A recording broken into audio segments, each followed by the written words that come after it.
안녕하세요. 안녕하세요. 네, 안소연 선생님을 모셨습니다. 네, 반갑습니다. 맘스 라디오 애청자 여러분 만나뵙게 돼서 반갑습니다. 네, 겨울방학을 맞이해서 우리 초등학교 현직 선생님이신 우리 안소연 선생님을 모시고 겨울방학 때 꼭 하면 좋은 활동에 대해서 제가 인터뷰를 부탁드렸거든요. 사실 평상시에는 뭐 여러 가지 우리 학생들이 참 많이 바쁘기 때문에 미술이라든지 음악이라든지 체육 활동을 하는 게 쉽지 않은데 방학만큼은 꼭 좀 미술에 푹 빠져보는 그런 시간을 가졌으면 하는 그런 이제 마음이 들어서 제가 관련해가지고 이제 몇 가지 말씀을 드리려고 해요.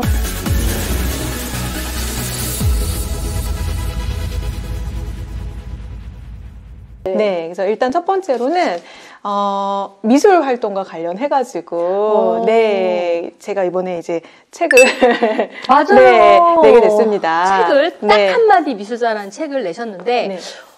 미술사에 관한 책을 쓰신 계기도 궁금해요. 네, 초등학교 이제 미술 교과서에 보면 동서양 그리고 어떤 시대를 망라해서 다양한 미술 작품들이 실려 있어요. 그런데 이 미술 작품들을 이제 보고 조형 요소나 원리를 한번 함께 살펴보고 그 감상을 글이나 말로 표현하는 활동들을 많이 하게 됩니다. 네. 근데 막상 학생들 입장에서는 작품을 보고 그것을 글로 표현한다라는 것이 사실 쉽지는 않거든요. 네. 어른들 입장에서도 사실 쉽지 않을 거예요. 그쵸. 그래서 미술 작품을 좀 더 전체 시대적인 맥락에서 바라보고 그리고 화가의 개인적인 삶을 통해서 이해를 해보면 조금 작품을 우리 학생들이 쉽고 재미있게 즐길 수 있지 않을까 하는 제 바람에서 이렇게 이제 책을 쓰게 되었고요. 이것만 딱 읽어도 머릿속에 미술사가 그 개념이 딱 잡힐 것 같아요. 아, 네. 네. 미술사를 왜 공부해야 될까요? 아니, 사실 이제 방학 때 이제 영어, 수학 막 이런 쪽에 집중을 많이 하는데 미술사 꼭 공부해야 된다 하셨어요. 그 이유는 뭔가요?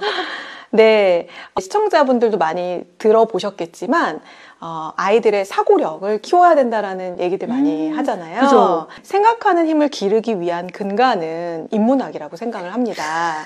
네, 인문학, 뭐 철학, 역사, 또 미술사, 세계사 등등 인문학적인 지식을 아이들이 갖추게 되면 세상을 바라볼 때 조금 다양한 시각에서 볼 수 있고 또 내가 접하는 여러 정보들을 종합해서 자기 생각을 만들어갈 수도 있거든요. 그러한 능력이 합쳐져서 바로 사고력이라는 능력으로 나타나게 되는데요. 네. 그런 점에서 인문학과 관련된 그런 책을 방학 동안에 꼭 한번 읽어봤으면 좋겠다라고 추천을 드리고요. 네. 그 중에서도 특히 이제 미술사를 제가 말씀드리는 이유는 미술사는 조금 더 그림을 통해서 접근하는 것이기 때문에 아이들이 그림을 감상하면서 미적인 체험도 할 수 있고 그 미적 체험과 동시에 화가의 삶 그리고 화가가 살았던 시대까지 함께 아울러서 생각해 볼 수 있다는 점에서 아이들 입장에서는 조금 더 재미있게 그리고 또 즐겁게 다가갈 수 있는 분야가 아닐까라는 생각이 들어서 추천을 드립니다. 그리고 또 두 번째로는 우리가 미래에 이제 어떤 사람인지일까요? 유튜버? 네, 그럼요. 네. 창의성을 갖고 콘텐츠를 만드는 유튜버도 그렇죠. 네, 미래에 필요한 인재라고 할 수 있는데요. 네. 우리가 미래 인재라고 하면 항상 미래 인재가 갖추어야 되는 역량으로 창의성이 빠지지 않고 나와요. 그쵸.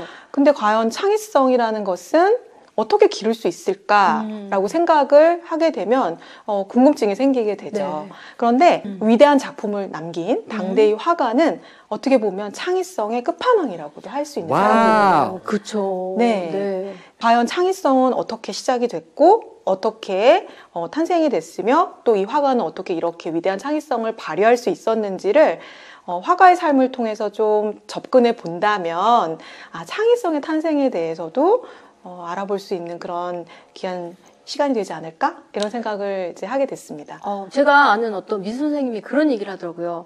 그 유아 때는 아이들이 정말 다양하게 창의적으로 그림을 그리는데 이제 초등학교 되면 그림 다 똑같아요.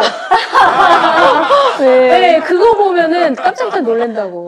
네. 좀 안타깝거든요. 네. 참 어렵죠. 사실은 어려운데 그래서 사실은 창의성이라고 하는 것들에 대해서 여러 가지 견해들이 있고 또 어떤 분들은 또 좀 타고나는 거 아니야? 라고 생각할 수 있지만 네. 화가들의 삶을 보면 꼭 그런 것만은 아니거든요. 과연 그런 창의적인 재능이라고 하는 것은 어떻게 나타날 수 있고 또 그것이 작품으로서 위대한 사람들에게 감동을 주는 위대한 작품으로 남기 위해서는 무엇이 필요한지에 대해서 조금 엿볼 수 있는 그런 시간이 되면 좋겠습니다. 세 번째로는 이 화가들은 어떤 열정으로 똘똘 뭉친 사람들이었거든요. 네. 열정과 도전 정신을 가지고 끊임없이 새로운 것을 시도하고 그리고 거기에서 최선을 다하고 부단한 노력을 했던 그런 사람들이에요. 네. 그런 화가들의 삶을 보면서 우리 아이들이 좀 갖추어야 되는 태도에 대해서도 한번 생각해보고 또 아이들 스스로도 화가의 삶을 통해서 이런 가치들을 조금 내가 일상생활에서 한번 실천해 봐야 되겠다, 가져야 되겠다 이런 생각을 가질 수 있을 것 같아서 인성적인 측면에서도 좋은 시간이 될 거라고 생각합니다. 네. 그 외에도 제가 미술 작품을 방 안에서 감상할 수 있는 그런 팁을 좀 드리려고 하는데요. 온라인 미술관을 한번 활용해 보시면 좋을 것 같아요. 온라인 미술관이요? 네. 구글에 아트앤컬처라는 코너가 있어요. 구글에 들어가셔서 이제 오른쪽 아이콘을 눌러보시면 아트앤컬처라고 있거든요. 네. 거기를 클릭하고 들어가 보시면 세계의 아주 유명한 전시회장, 박물관들을 이제 볼 수가 있어요. 네. 실제로 스트리트 뷰를 제공을 해서 그곳에 가면 직접 내가 그 현장에 있는 것 같은 그런 생생함을 전해주거든요. 그래서 세계의 박물관, 미술관을 한번 둘러볼 수도 있고요. 그렇게 미술관을 둘러보다가 나 이 화가의 작품 한번 알아보고 싶다라는 생각이 든다면 검색을 한번 해보세요. 가령 반고라고 검색을 해보면 반고의 작품이 정말로 수많은 작품들이 총망라되어 있어요. 그래서 그 작품들을 하나씩 이렇게 보다 보면 고흐 작품의 특징들도 좀 자연스럽게 알 수가 있고요. 고흐가 주로 어떤 색을 많이 사용했는지 또는 붓터치는 어떠한지 그리고 자주 그렸던 주제는 어떤 것이었고 당시에 고흐에게 영향을 주었던 화가는 누구였으며 또 고흐가 영향을 줬던 화가들, 후대의 화가들은 누구였는지를 한눈에 한번 살펴보실 수가 있어요. 이렇게 작품을 보시다가 나 이 작품이 걸려있는 미술관에 한번 정말 가보고 싶어 라고 생각이 드신다면 클릭을 해서 스트리트 뷰를 한번 눌러보시는 거예요. 그러면 짠 하고 마치 내가 실제 그 미술관 한가운데에 서 있는 것 같은 그런 느낌을 줍니다. 그래서 미술관 안을 거닐면서 고흐의 작품도 실제로 한번 감상을 해보고요. 그림은 그냥 화면으로 보는 것보다 그 전체적인 크기도 어떤지, 그 다음에 또 가로, 세로는 어떤 프레임 안에 담겨져 있는지 이런 것들을 보는 것도 큰 체험이거든요. 그래서 미술관 안에 걸려있는 고흐의 작품들도 한번 보실 수가 있으세요. 그렇게 이제 관람을 하신 다음에 작품에 대한 조금 호기심이 생겼다라고 하면 이 작품에 대한 설명도 읽어보시고 또 이 작품이 만들어졌던 시대에 대한 것도 조금 관심을 가지면서 지식의 폭을 함께 아이와 부모님께서 함께 넓혀 가실 수 있으실 것 같아요.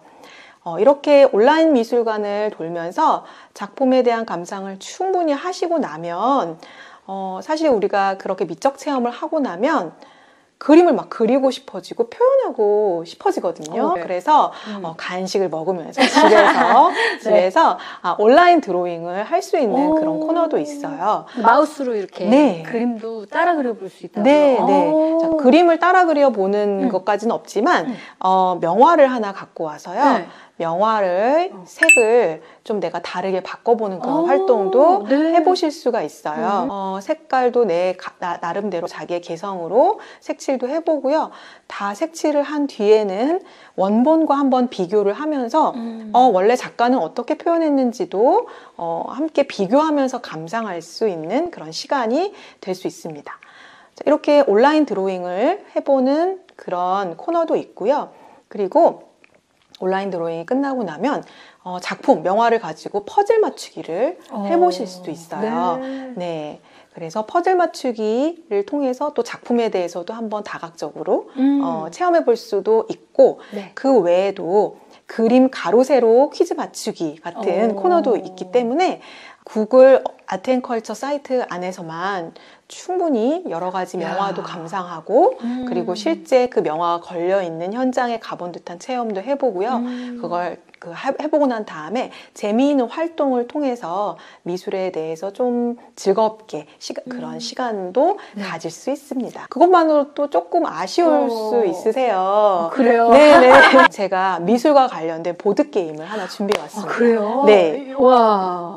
보드게임입니다. 네. 좀 묵직한데요. 네. 이 보드게임은 안에 아주 유명한 명화 작품들이 네. 좀 담겨져 있고요. 네. 그 명화 작품을 가지고 경매를 하는 그런 방식으로 네. 보드게임이 진행이 돼요. 그래서 이걸 펼쳐놓으시고 아이들과 함께 보드게임을 해보신다면 너무 즐겁고 재미있게, 일단 경매 방식이기 때문에 상당히 재미있게 할 수 있고요. 그러면서도 화가의 다양한 작품도 실제로 눈으로 확인해 보고, 그리고 그 화가에 대한 그런 정보도 같이 함께 알아볼 수 있는 네. 그런 보드게임이라고 할 수 있겠습니다. 와, 좋다. 네. 실제로 또 가족들이랑 명화를 또 사고 팔고 네. 하면서 네. 그림 경매까지 네. 배울 수 있는데, 제가 보니까 딱 한마디로 정리해 놓은 이 미술사 책 있잖아요. 여기 보면 이제 화가들이 한 명씩 이렇게 나열되어 있는데, 한 챕터 예를 들면 레오나르도 다빈치다. 그러면 이거 같이 읽고 구글 아트앤컬처에 들어가서 레오나르도 네. 다빈치 보고 보드게임 한 판 하고. 네. 그러면 시간이 그냥 네. 와, 엄청 네. 풍성해지겠네요. 네. 네. 그래서 그렇게 한번 연결해가지고 미술 활동을 해보시고 새로 알게 된 것은 무엇인지, 또 새로 알게 된 것들 중에서 인상적이었던 것은 무엇인지, 그리고 이 화가의 삶에서 내 삶에 좀 적용해 볼 수 있는 건 무엇인지 등을 부모님과 아이가 함께 충분히 이야기를 나눠보신 다음에 그거를 글로 정리를 하면 또 한편의 보고서가 될 수가 있습니다. 와. 네, 사실 전시회나 체험활동하고 보고서 내는 활동들이 이제 많이 있는데 네. 전시회장은 못 가지만 또 충분히 그만큼의 효과를 내면서 네. 또 방학 숙제까지 함께 할 수 있지 않을까 그렇게 생각합니다. 종합 선물 세트를 주고 가시네요. 네. 오늘. 근데 여기 하나 더 주신다고 해요. 이 영상을 보고 댓글을 남겨주신 분들 중에 5분께 우리 안소연 선생님의 친필 사인이 담긴 이 딱 한마디 미술사 책을 네. 보내주신다고 합니다. 네. 이거 듣고 나 이거 아이랑 같이 해봐야지 하고 계신 분 중 선착순으로 5분께 이 책을 선물로 드리고요. 또 예스24랑 또 교보에서 절찬리에 판매되고 있으니까 이 책은 꼭 하나 갖고 있다가 아이들과 하나씩 화가들에 대해서 공부해 보시면 좋을 것 같아요. 미술사를 공부해야 될 이유 3가지. 뭐죠? 사고력, 네. 사고력, 창의력, 삶의 태도. 네, 맞습니다. 이 3가지를 다 건져갈 수 있는 책입니다. 이 꿀팁이 진짜 팁이 되기 위해서는 같이 해보시는 게 중요하기 때문에 네, 온라인 미술관도 꼭 한번 추천드리겠습니다. 네. 우리 안 선생님 나오셔서 너무 감사해요. 네, 제가 더 감사합니다. 댓글 많이 남겨주세요. 네, 감사합니다. 네, 감사합니다. 감사합니다. 언제까지나 소녀일 줄만 알았는데 여전히 나는 아무것도 모르는데 네 앞에서 난 어른이 되어야 해. 난 엄마니까 난 엄마니까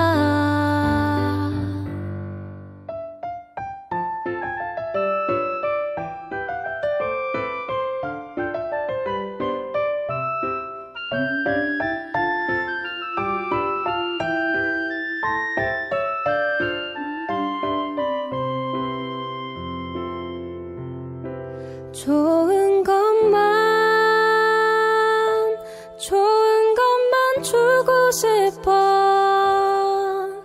난 내